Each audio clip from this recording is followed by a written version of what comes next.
All right, next up is People versus Nicholas Aaron Coons. It's case number 2012486FH. Mr. Coon is represented by Mr. Miegos. The people are represented by Mr. Walburn. And we're here for a probation violation hearing. And Mr. Miegos, does Mr. Coons wish to have a contested hearing, or does he wish to enter a plea? Hearing, Your Honor. All right. And Mr. Walburn, would you call your first witness? Yeah, before we call our first witness, I do have our state's exhibit 1. It is a certified document from Judge Dykeman's court. It was an order for pickup and transportation of Nicholas Coons from August 31, 2022. Your Honor, we would object to the introduction of that document on the basis of relevance.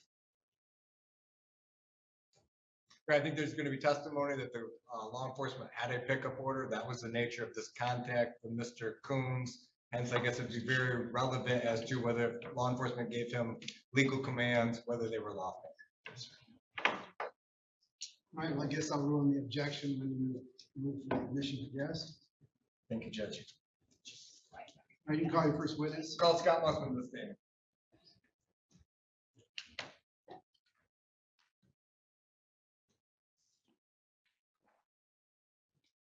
Raise your right hand, please. You solemnly swear, oath, or affirm that the testimony you're about to give is the truth, the whole truth, and nothing but the truth, so help you God. I do.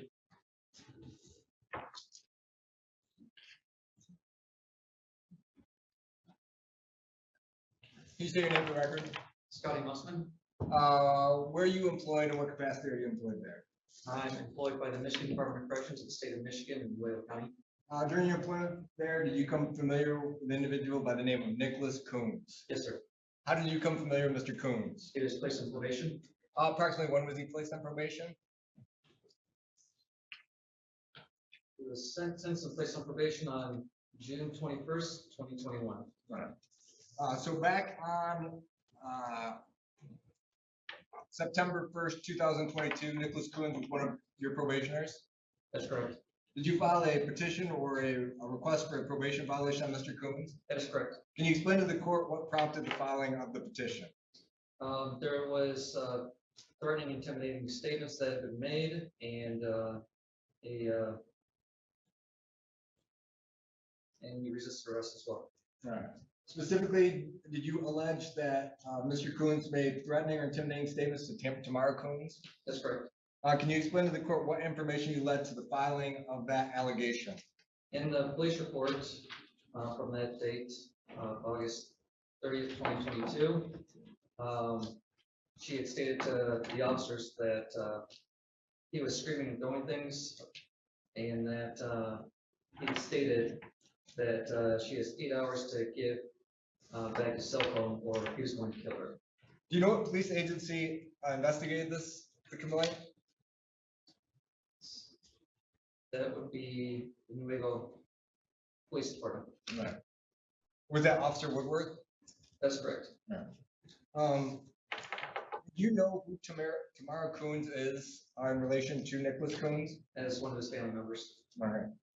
Additionally, you allege that he made threatening or intimidating statements against Jeremy Coons? That is correct. Do you know what relationship Jeremy Coons has to Mr. Coons? That'd be another family member. All right. What was the allegation or threatening statement that was alleged against Jeremy Coons? According at one point, the defendant got into Jeremy's face and he said he was going to kill him while holding a flashlight.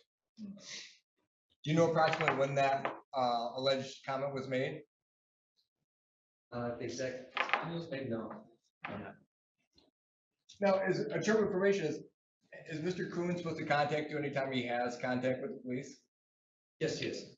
Did he contact you, explain to you, I guess, that the police were involved in an investigation involving him? At one time, he did not. How did you become aware of these allegations? I received the police reports and the officers notified me. All right, so you reviewed the police report? Yes. There's a separate allegation involving Mr. Coons that he violated Michigan state law. Is that accurate? That's correct. What was the nation? What information did you have that led you to that belief? He resisted arrest, so when I received the police report about what happened, that's when I created the warrant. All right. What police report are you referring to on that allegation? That one would be by the New County Sheriff's Department. This is a separate police report? It is. All right. Do you know what allegedly happened in that incident? That one, the officers had received a mental health order pickup for him, and they received word that he was down by the river at a boat launch, and they went to get him down there, and then he attempted to jump into the front seat there and leave from the vehicle there. Who did you talk to from the Wayne County Sheriff's Department? Do you recollect? Personally, I do not recall who I spoke to. All right. I don't have any further questions for this witness, Your Honor. Any questions, Mr. Nagos? Yes, Your Honor. Mr. Musman, Yes. did you ever see the video of this encounter with the Nuevo deputies? I did not. If the video was to show Mr. Coons, I believe you used the phrase leaping, if the video was to show him leaping or moving towards the vehicle or inside the vehicle in the passenger seat as opposed to the driver's seat, would you have any reason to disagree with the video? That would not be my call to make for that. In terms of the statements that he made to Mr. Jeremy Coons from the information that you received, there was nothing in there talking about Mr. Coons holding any type of weapon, correct? Just a flashlight. More of a, let's put it this way, a typical weapon, knife, gun, nothing like that, correct? Nothing like that. No. And in terms of the statements that he made to his mother, Mrs. Coons, did you review or receive any information showing photos of the alleged damage he may have done when he was screaming and throwing things? No, I did not. And you read from a police report that there was something in there from Officer Woodworth, that's a Nuevo police officer? Yes, sir.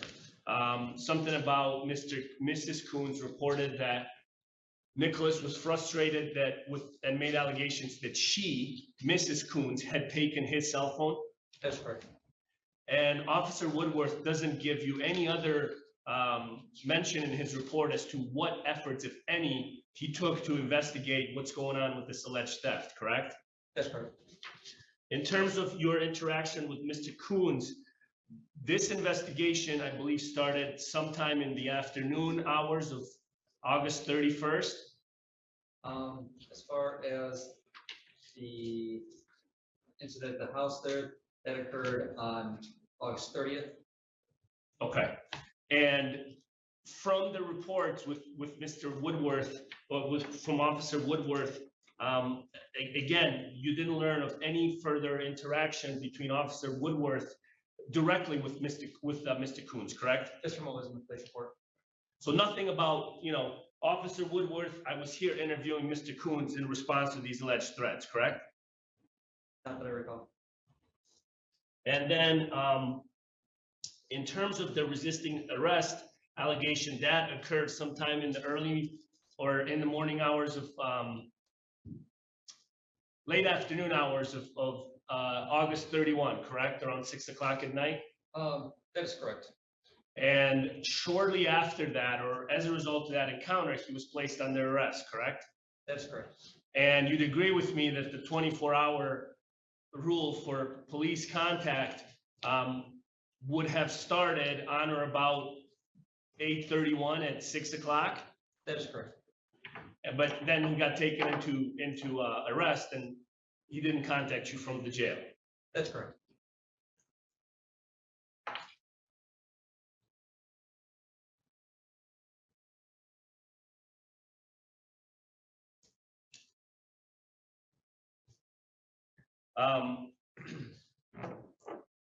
You know Mr. Coons's, strike that. I know you know his brother Jeremy, correct? Just from the police report. Okay. Have you ever had any contacts or discussions with his sister Lisa in where she would have informed you that in fact Mr. Jeremy Coons assaulted and or battered Mr. Nicholas Coons on August 30th? The only information I have from that incident is from the police report. The police report doesn't mention any of that, correct? No, Thank you. No further questions for the witness. You may have said it, but what time was the police contact on August 30th with Regulus, the city police? the police report states your dispatch time was 22:38 hours.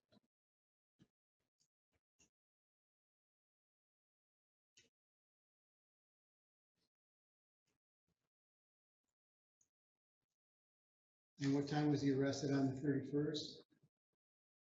It was reported on August 31st at 17:26 hours.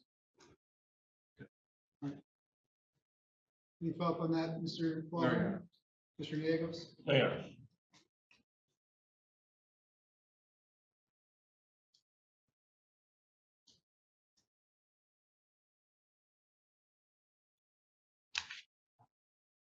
Is the Nicholas Coons that you have on probation, is he in the courtroom? Yes, yes. Can you identify him? He's sitting next to his attorney there with the white glasses and beard. All right, Ms. Witness, be excused. Yeah, we can be excused. Yes, sir. Thank you, sir. Any other witnesses, Mr.? Yes, Your Honor, we'll call Jason Fritzman to the stand.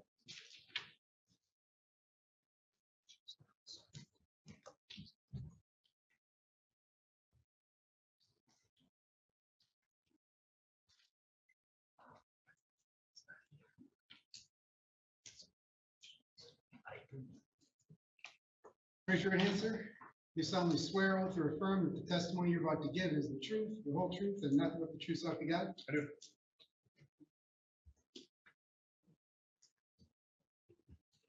You state your name for the record? Deputy Jason Fritzman, Oh, we spell your last name. RITSMA, Where are you employed and what capacity are you employed there? North County Sheriff's Office, Road Patrol Deputy. How long you been a road patrol deputy? At the Sheriff's Office, 4 years. Were you employed with the Macon County Sheriff's Department back on August 31, 2022? Yes, I was. Did you happen to have occasion to go to Brooks Township on that day? I did. Did you have some contact with Nicholas Coons in Brooks Township on that day? I did. Can you explain, how did you have contact with Mr. Coons? Sergeant Bailey and I received a mental pickup order signed by Judge Dykeman to pick up a Nicholas Coons and bring him to the nearest screening unit, which would have been River Memorial Hospital. We got information that there was a male matching the description of Mr. Coons at the Thornapple boat launch in the river bathing, and we went down there, made contact. Mr. Coons was in the river about ankle deep when we arrived.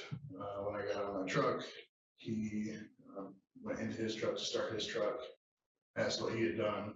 This time, that's when I advised him that we had a mental health pickup order for him. How did you react to that? He said I didn't have one. What did you do once you heard that? He tried to get into the vehicle, or he did get into the vehicle. I think I told him 3 different times to not get in, or don't do that. He continued to do that anyway. Sergeant Bailey was to my left. Officer Clapp from Nuevo PD was also there. And that was when Sergeant Bailey deployed his taser. So when you first made contact with Mr. Coons, where you describe a vehicle, where is the vehicle at? Backed into the river. Right. The water was, I believe, touching the bottom of the bumper. All right, is Mr. Coons outside of the vehicle? Yes, Where is he located when you first made contact? on the passenger side of the vehicle. Passenger side of the vehicle, outside of the vehicle? Correct. At some point, after you tell him there's a mental health order, he moves from that location? Correct. So as I get out of my patrol car, he reaches in and starts the vehicle. Then he's still out of the vehicle. I approach him. He asked me what he did this time. I said, nothing. I just have a mental health pickup for you. We have to bring you in to get evaluated. That's when he tells me that I don't have it, and he attempts to get into the vehicle. What happens when he goes inside the vehicle? He gets tased by Sergeant Bailey. Right. Were you guys, I'll ask for you, you can't speak for anyone else. Were you afraid he was gonna drive off the vehicle? I was, he started it as we were walking up, as I was getting out of the patrol car. Officer Clapp, I believe, was still in front of the vehicle, and walking towards the driver's side as he was scooting over. Where's Officer Clapp located while while you're making contact with him on the passenger side? Behind me, but he's walking, towards the driver's side in front of the vehicle. Deputy Fritzman, did you have body camera on? I did, Have you had a chance to review it I have, previously? Yeah.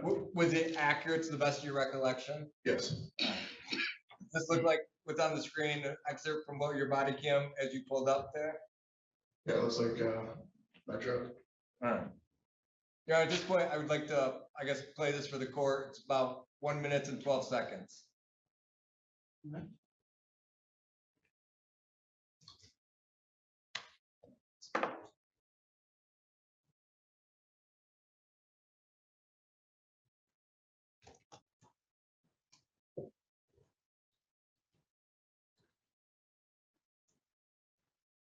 Sorry, I can't get the volume.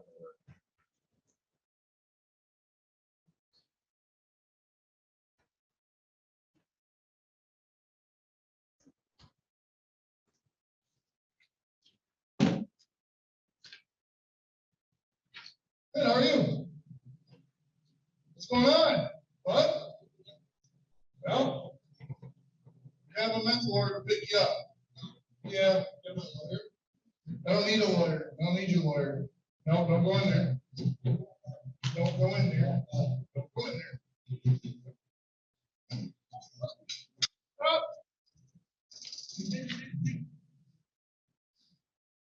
Get him. Come on. Get out. Get out. Get out. Why are you nothing? Come on. You're not listening. I'm listening. On the ground, man. On the ground. Hands behind your back. Behind your back. Well, if you want to.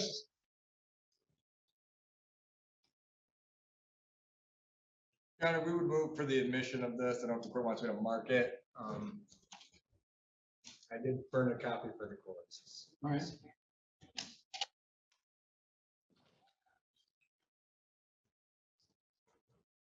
Objection, Mr. Diegos? No, Your Honor. Two, states two.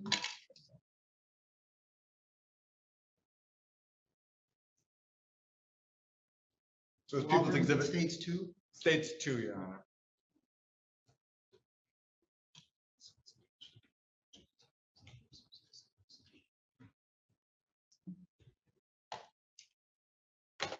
Now, at this point, I'd renew my request for States Exhibit 1. Deputy Fritzman just indicated that they were there on a mental health pickup order. There is a mental health pickup order from that day from Judge Dykeman. I would argue it is relevant as to it being a lawful order. Your Honor, may I voir dire the witness on the order itself? The probation violation hearing, the rules of evidence don't apply. So if your objection is to privilege, then I hear why privilege, rules of evidence don't apply. I understand. I will withdraw my objection. So States Exhibit 1 is admitted as well. I have no further questions for this witness, Your Honor. Diegos? Now, Deputy Fritzman, we can agree that the video doesn't show you showing Mr. Coons any a copy of this exhibit, correct? Correct. And in fact, you'd agree with me that you didn't have a physical copy with you, correct? Personally, I did not. Okay. And you'd agree with me that none of the officers that we briefly saw in that video ever showed Mr. Coons a copy of the order, correct? Not there, I don't believe. Well, not there or at any other point in time, true? I don't know if they did or not. Do you receive, in terms of your employment through Newaygo County, you've been a deputy for 4 years with them? Do you receive any additional, like, ongoing training on police citizen encounters? I guess every training you go to involves encounters. When I use the term of art or whatever on de-escalating a situation, are you familiar with what that means as a police officer? Sure, I have a training, de-escalating training coming up. All right, so coming up, but in terms of you've been a deputy for a number of years, so you're already familiar with it, correct? I'm familiar with trying to de-escalate situations. So in this case, the information you received was, we have a mental health order to serve on an individual, correct? Correct. And then you also have this information from a caller that talks about the cars parked in the water, and you testified as to your observation, just how deep it was in the water, correct? Correct. And that information from the caller also indicated something about, it looked to this caller that the individual was at times naked, at times maybe not, yelling and saying other things towards, in the direction of the sky, true? Correct. All right, so as you're approaching this situation, you're in one vehicle, correct? Right. Sergeant Bailey's present in his own vehicle. Correct.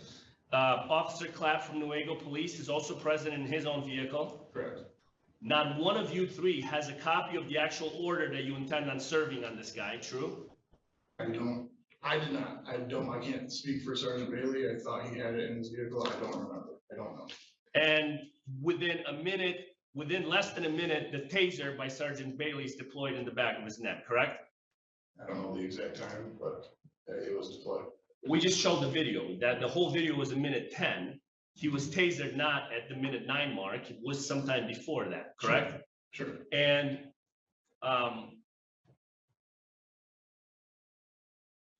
the video at least doesn't appear to show Officer Clapp ever being present in front of the car, true? Well, he had to get to the driver's side somehow. My question was, does the video show Clapp in front of the car? Not very well. And it doesn't show you in front of the car either, correct? Wrong. I went in front of the car. You may have gone at some point in time as you're walking towards the car, that's fine. My question to you is, you got close to the car, you were not in front of the car, correct? I was in front of the car as I walked up, and then as he went in, I went around the front of the guy. After the taser was deployed, I walked in front of the vehicle. After the taser was deployed. Correct. Certainly with the taser behind this, your testimony is not that you were afraid you were gonna get run over once you got tased. No. All right, so at this time, while all this is happening, we saw the video with Mr. Kuhn's reaction to go back into the car. The car was still in fairly deep water, correct? Correct. You'd agree with me that Mr. Kuhn's physical presentation at that time was, he was significantly larger individual as of that fall of Sure. September compared to now, right? Yes.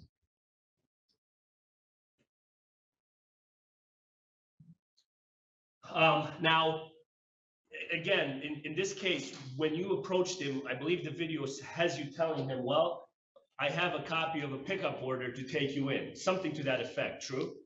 I believe I said I have a some kind of mental order, pick you up and bring you in.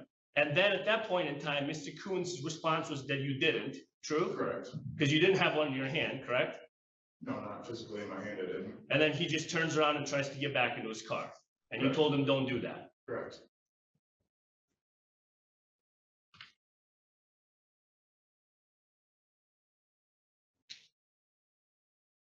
Do you recall at some point in time, Mr. Kuhn's asking Sergeant Bailey or asking any of you officers to see this alleged paperwork to take him in? I don't recall. He might have after he was out of the vehicle. I don't recall. Okay, and then so it's also possible that Sergeant Bailey told him flat out that he doesn't have to show him anything? It's possible.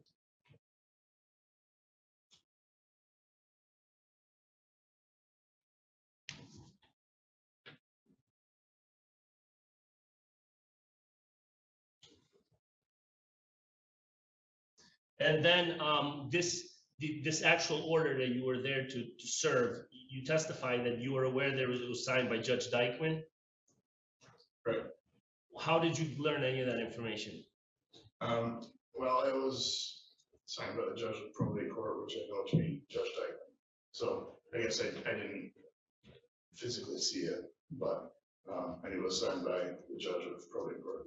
Who told you that? A gas station clerk, or how did this information come to you? I believe Sergeant Bailey said we have it's signed by He might have told me before we went down that we have it signed by Judge Dyke. I don't remember exactly. Thank you, Your Honor. No further questions, Your Honor. This witness be excused. Yes, Your Honor. Yes, Your Honor. Thank you, sir. Thank you. Yeah, I'll call Officer Josh Clapp.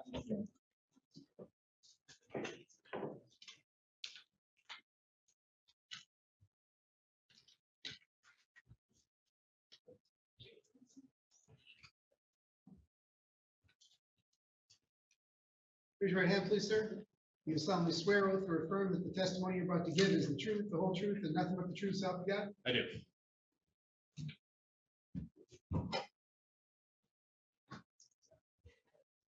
You state your name for the record. Officer Joshua Clapp, Where are you, will you spell your last name? Clapp, C-L-A-P-P. Where are you employed and what capacity are you employed there? The City of Normal Police Department as a road patrol officer. Were you employed there back on August 31st, 2022? I was. Were you in Brooks Township on that day? I was. Were you there to assist Nuevo County Sheriff's Department, I guess, an investigation involving Nicholas Coons? I was. Do you remember approximately what time you got to, did you go to the boat launch that day? I did. Do you remember what time you approximately got there? I believe around 1,800 hours. Did you beat the Sheriff's Department deputies there? I did. You're in your own Nuevo County Police Department vehicle. Yes. What'd you do once you got there? So I did not approach the boat launch directly. I sat out on Thornapple Ave in front of the actual boat launch, sitting there waiting for the Sheriff's Department. What was your understanding of why you were there? Sergeant Bailey informed me that there was a mental pickup order for Nicholas Coons. Okay. At some point, do you get out of your vehicle? I do. At what point do you get out of your vehicle? When Deputy Fritzman and Sergeant Bailey arrived on scene, they pulled in first. I followed after them. They both went to the south side of the boat launch. I went in through the north side, directly in front of Mr. Coons' vehicle, and we got all out at about the exact same time. All right. Do you recollect, was the vehicle running when you approached the vehicle? It was, yes. All right. And you've seen the video. Was Deputy Fritzman's, I guess, depiction accurate as far as where Mr. Coons was at when he approached the vehicle? Yes. All right. So do you approach from the passenger side? No, I approached from the front of the vehicle. All right. At some point, you end up on the driver's side of the vehicle. Yes, because All right. What prompted you to go to the driver's side of the vehicle? the vehicle was running and I didn't want Nick to make an escape. All right. Was that something you were genuinely worried about? Yes, All right. I didn't want to get run over as well. All right. Did you see Mr. Coons go from outside the passenger side to the driver's side? Yes, All right. Could you see what he was doing from the driver's side as he made that movement over to the vehicle? so he was sliding over from the passenger seat to the driver's seat. He had his hand on the steering wheel and one hand, I believe, on the bench seat, and then his feet were both bound by the pedals. All right. Now, is there a gear shift in this car? Yes, Is it like a normal, like I guess T-bar gear shift? What kind of gear shift did it have? it's gonna be one of the ones up All top. right. Did his hands ever go near the I guess the gear shift on the truck? Do you recollect? They had to go past it in order to get on the steering wheel. What do you do once you see that? I jump in and try to get the keys out of the vehicle to shut it off to take that out of play. All right. Do you do that? Yes, All right. What do you do with the keys once you get them? I just tossed them in the parking lot to get them out of play. All right. At that point, what's your role in the investigation? At that point, I'm trying to secure the scene, get Nick out of the vehicle, and get him into custody safely. All right. That's all I have, Your Honor. Any questions, Mr. Niegos? All right, so Officer Clapp, again, you were there to assist with something that was just simply told to you by Sergeant Bailey. Yes, sir. Now, the night before, you did some investigating in this case. I did no investigation of this case the night before, no. Did you have any interactions with Officer Woodworth I contacted him on the phone and asked him what happened. the night before? Yeah. And when did you do that? Was it when you were waiting for the deputies to arrive? Yep. And what information did you receive from Woodworth? He advised me, I can't recall all of it because it was a long time ago. And I don't have documentation on, it, but I believe it was that there was a interaction the night before between Nick and his brother Jeremy. And Nick had a flashlight in his hand and was threatening to assault Jeremy. So based on that recollection, you don't have any recollection of Woodworth telling you that Mr. Nicholas Coons made allegations of his family members stealing his things? I can't recall, I don't know for sure. Were you aware on August 31st that the night prior, on August 30th, Mr. Coons went to the Michigan State Police post to make a police report about his brother assaulting him? Just from word of mouth. So you were aware of that he had intended to press his own charges, for lack of a better. I was not aware of anything like that. I know he did go to the state police post. That's all I know. I don't know why he was there. And how did you learn that information? Officer Woodworth. Did you learn anything about Mr. Coons being injured from the night prior? Nothing that I was made aware of. So we can agree then, was there ever a point in time, strike that, the video that we just showed from Fritzima's body cam, in your recollection of the incident, that seems to accurately depict the scene, correct? Yes, So everything happened pretty quick, correct? correct. So based on that, taking about 70 seconds or so, I understand it to be where I can picture myself at the scene where at no point in time are you just kind of hanging out in front of the car like this, right? And your focus was to approach the car from the driver's side. Correct. The car never made it out of the water, correct? Do you remember Mr. Coons asking you or the other officers to see a copy of this alleged order that was about to involuntarily commit him? I don't recall. I was not over there while they were talking to him. Well, you're certainly nearby. When Fritzima's approaching him, are you nearby? I'm on the other side of the vehicle. I'm not right behind Deputy Fritzma. I'm still a ways back when he makes contact. So your testimony is that that video that we showed shows Mr. Coons trying to escape, I believe you stated? From the information I had, yes. Because no one usually just gets back in their car after they're told to stop and goes towards the driver's seat. You never gave him any commands, correct? No. So the sole command in this case that was given to him was what Fritzma appears to say on the video, correct? Correct. And that was in following Mr. Coons asking to see whatever Officer Fritzma wanted to detain him on, and Fritzma had nothing, correct? Correct.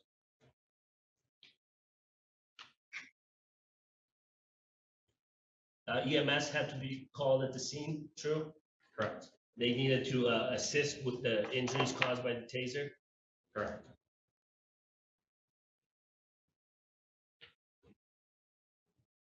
All right, now at the time you were asked to assist this, you were outside your jurisdiction, correct? Correct. I was given permission by Sergeant Bailey of the Miami County Sheriff's Department to respond.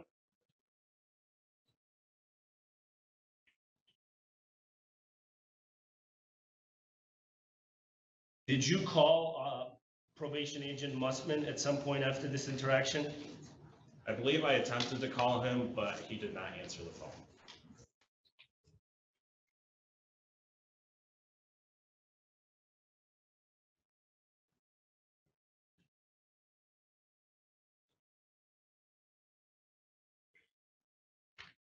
Thank you, Officer Klein. Announce, Mr. Walbert. Just after Mr. Coons was apprehended, did you go with them? I guess when they took Mr. Mr. Coons away from the boat launch? No, Right. What did you do? I stayed by until, actually, I contacted Nick's brother, Josh, and had him come pick up the vehicle. What was the purpose of that? So that way he didn't have to get an impound fee. Thank you, Your Honor. Leon? Just briefly, the discussion you had with Sergeant Bailey, how did you come to be involved with that, do you know? Why did he call you? They were running short staff that day and they wanted an extra set of hands. I have nothing else, man. Thank you. Witness be excused. Yes, Your Honor. Yes, sir. Witness, Mr. Walbert. We're gonna call Officer Woodworth to stand, Your Honor, briefly.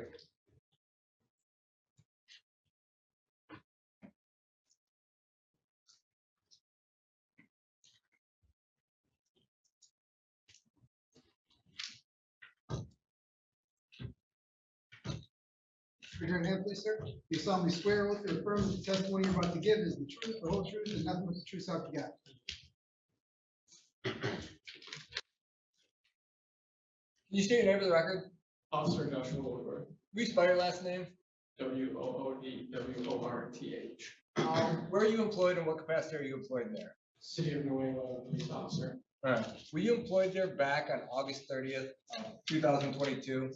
Yes, Did you have some contact with a Tamara Coons on that day? I did. Where did that contact occur? At their residence, Where's that at? 306 Cortland. Alright, is that in the city of Nuevo? Yes, Alright. Did she describe a threat made to her by Mr. Coons? yes. What specifically did she indicate? She indicated that if he did not give back the cell phone that she allegedly took from him, that she was gonna kill her. Did you speak with Jeremy Coons that day as well? I did. Is that at the same location? Yes, I spoke to them all pretty much in a group together. Did the parties all live at this location at the time? Yes, I believe Jeremy lives on the top of the house, and Nicholas and his mother live at the bottom.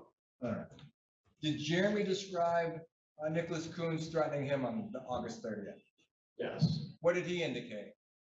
he was making threats towards him, saying he was gonna kick his ass if he did not get back the phone. Was there anything else? Did he have any objects in his hand when he indicated He this? did have a flashlight in his hand. Did you ever have any contact with Mr. Coons? Not that way, no. Not that. No. That's all I have, Your Honor. Mr. Negos? Officer Woodworth, did you ever attempt to make contact with Nicholas Coons? No, Miss Tamara Coons did report that Mr. Coons was under the belief that she had stolen his property, correct? yeah, And you took no further action on that? Did you speak with Trooper Crutchfield at some point in time on August 30th? at the very end of, oh, yes. And did Trooper Crutchfield indicate to you that he had a conversation with Mr. Coons? Yeah. And that in fact it was Mr. Coons who presented himself to speak to somebody at the state police, correct? Yes, And that's because he wanted to inform that he in fact had been assaulted and his property was taken, true? that he was assaulted, I don't believe he said anything about cell phone. Do you know if Trooper Crutchfield relayed this information to anyone else? In regards to the assault, Yeah. yes, Who did he relay that information to? I believe it was just over the radio letting us know what happened, or why he was there. Do you know if that information was made available to Nuevo County Sheriff deputies? Yes, So they also had knowledge that Mr. Nicholas Coons believed he himself had been assaulted by Mr. Jeremy Coons, correct? yes, Do you know if there was any further investigation in that, other than Mr. Nicholas Coons taking the proactive steps of going and seeking out law enforcement in the form of Trooper Crutchfield? not at MPD, no. Well, in fact, you don't know if anybody else did anything, the Nuevo Sheriff Department, MSP, or anywhere else, correct? No.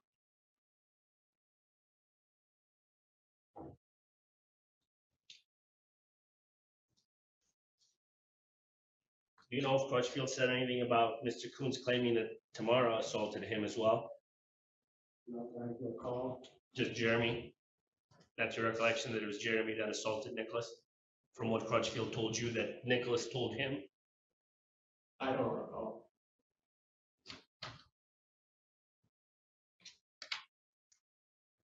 Do you know if you spoke with Sergeant Bailey on August 31st, the day after? If who talked to them, If you talked to Sergeant Bailey on August 31, I couldn't tell you. but you do remember talking to Officer Clapp? I'm sure we talked, yes. And you would have given him similar information as to what you're testifying to today? Yeah, I probably just gave him a short rundown of what happened. You didn't make a report on that? It was just a quick phone call. Would that quick phone call have contained the fact that Nicholas Coons thought he was assaulted by his brother? Possibly. Thank you, Judge. Anything further, Your Honor? This witness be excused. Yes, Your Honor. One question. When you had contact with Tamara and Jeremy on the 30th, what time was that? 10:30, I believe. 10:30 at night? Yeah. So it was dark out? Yes.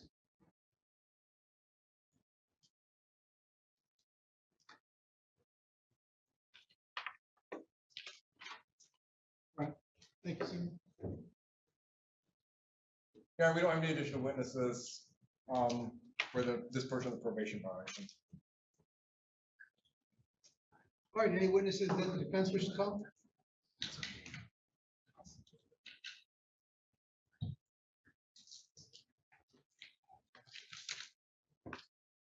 No witnesses, Your Honor.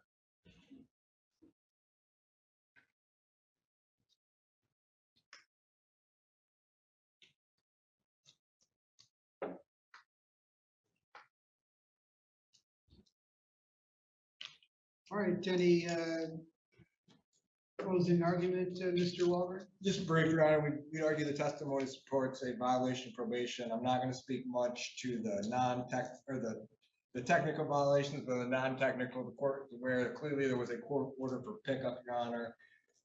When the police made contact with Mr. Coons, first thing he did was turn the motor vehicle on, Your Honor. These officers had to act quickly. I know it's short and it's only 1 minute and 10 seconds, but he went from the passenger side to the driver's side to the interior driver portion of the vehicle. If they don't act swiftly, this could have turned into something much, much worse. They clearly gave him lawful commands, Your Honor. He did not comply with the lawful commands, and we would argue that is a non-technical violation of probation. Mr. Gallegos, the argument? Yes, Your Honor, just given the nature of the time that Mr. Coons has already served, I'm not going to address the technical violations, though I think the court, through its questions, probably already established that the 24-hour rule is probably not satisfied for a full violation. In terms of the R&O, Judge, again,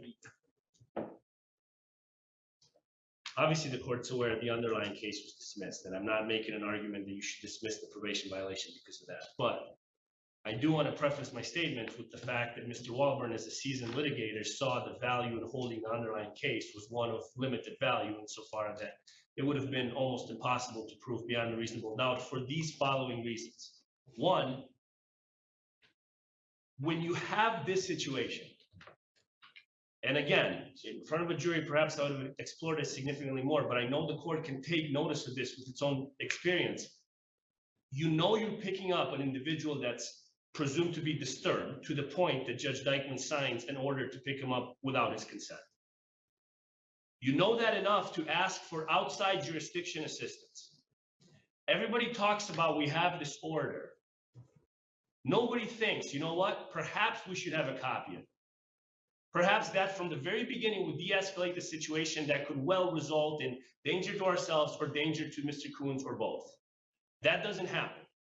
And then I submit to you that the next set of circumstances, the caller calling to say, hey, this car's darn near submerged into water, the guy's shouting at the sky, and the plan of action doesn't change, that's surprising to say the least. And then the interaction between Fritzema and Nicholas Coons before he gets into the car. I think Deputy Fritzema testified that the car was running as he was getting out of the car. So I don't think the court can infer from that video that there's any evidence, let alone preponderance, to show that once he gets into the car in the passenger seat, he has time to turn the car on. So the car's already running. We know it's submerged in water that's at least the back of the truck's wheels into the water. So this is in a scenario where, like this car is going to jump off. Nonetheless, Mr. Coons says, no, you don't.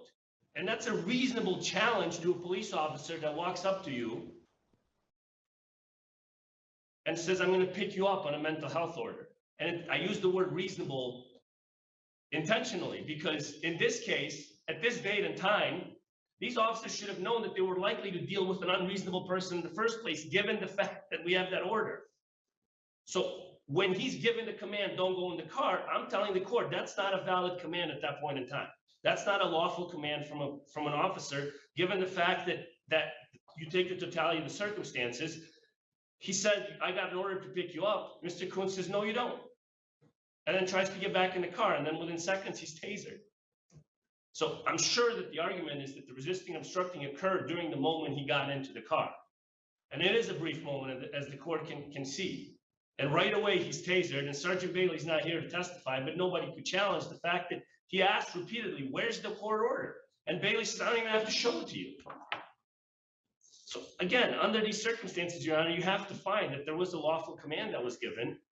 I know that they had the best interests in mind. I just think that frankly, from a lay person's perspective, the whole operation was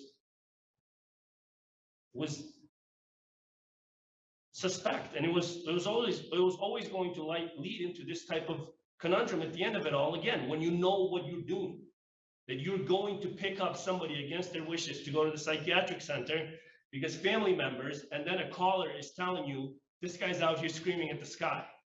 So taking all of that as face value, not even challenging any of that, I'm asking the court to look at that the moment that command is given, it's not a valid command. He's not resisting arrest at that point in time. So based on that technicality, based on the totality of circumstances, I'm asking the court not to find him guilty of the non-technical violation. Do you have any case law to support your argument that the police are required to show somebody a pickup order or warrant for any arrest or anything? Well, I mean, I don't have the case law. Do you think there is case law to that effect?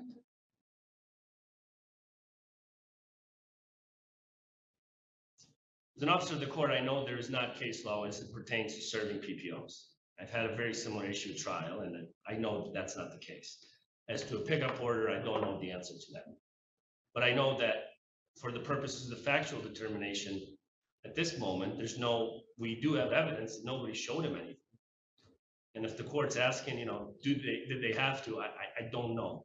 I would ask for a very brief opportunity to look into it. And certainly I have my own leanings, which probably not favorable to my argument. So, but anyways, I'm not belaboring the point. As the court asked me as I'm standing here today, I'm not aware of that case law. No. Does a pickup order seem effective when shown to somebody, or is it effective upon signing of a judge?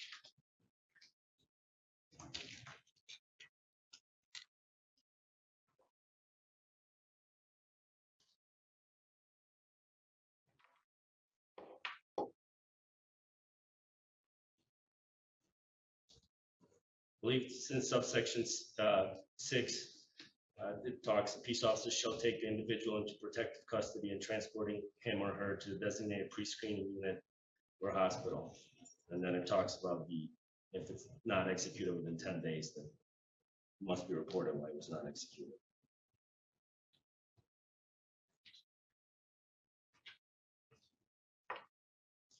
All right, any rebuttal, Mr. Walbert? I don't have anything else for you.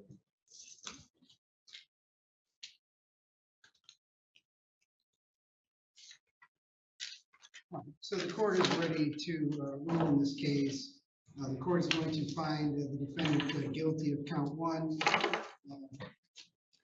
making threatening or intimidating statements to Tamara Coons, guilty of count 2, making threatening or intimidating statements to Jeremy Coons, not guilty of count 3, which is the failure to report to police contact, and guilty of count 4, resisting arrest. The defendant was identified.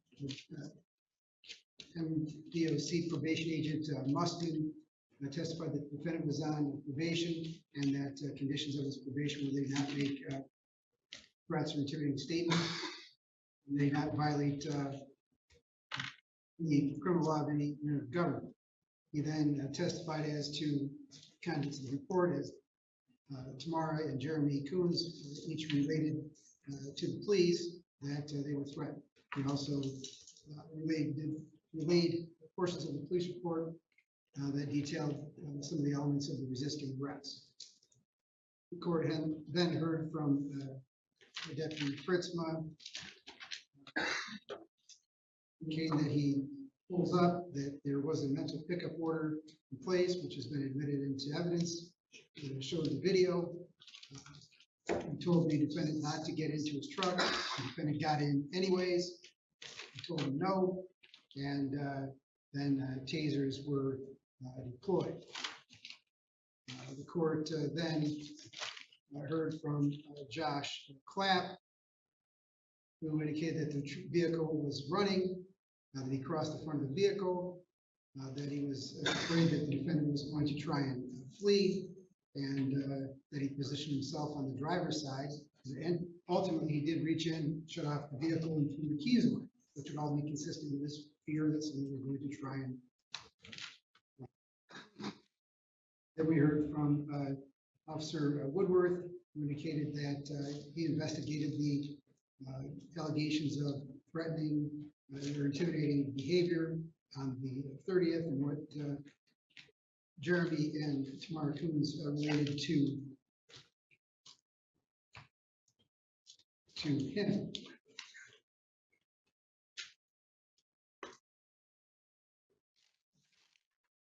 That the video, the time, the attorneys have indicated that it was a minute and 10 seconds. The court saw the video, of course, and there was a matter of seconds from the defendant saying, no, you don't, to him jump in the vehicle and trying to slide across towards the driver's seat. And so the court does find that the prosecutor has met his burden of proof by preponderance of the evidence that these allegations occurred. The court does find that the defendant did obey or disobey a lawful command to not get in the truck. He was told no, and he was also engaging in endangering behavior by trying to drive over or to slide over in the seat, hand on the steering wheel, feet by the pedals, with other officers around. So the court does find him guilty of those three offenses as indicated. So the court is going to set a sentencing date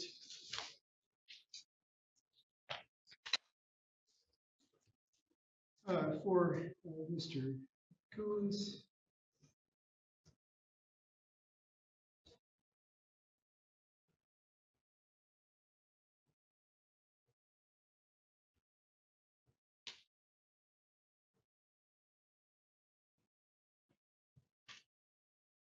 Mr. Diegos, are you available on May 30th at 1:30?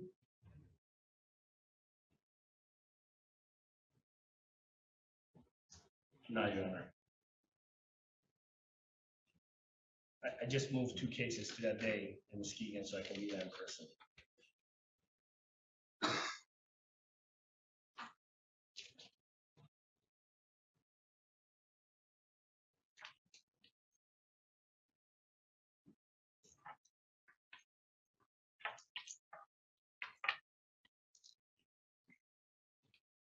Do you want to proceed to sentencing today, Mr. Welborn? I will do whatever the court and the defense wants to do. I've read the report and prepared. That's what the court wants to do today. However, they need time. You're fine with that as well.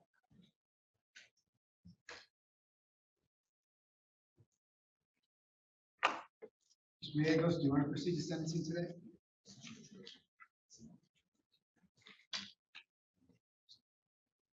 You can proceed today, Your Honor. I am in receipt of the probation violation report, which has been provided a number of times, given the German's request in this case.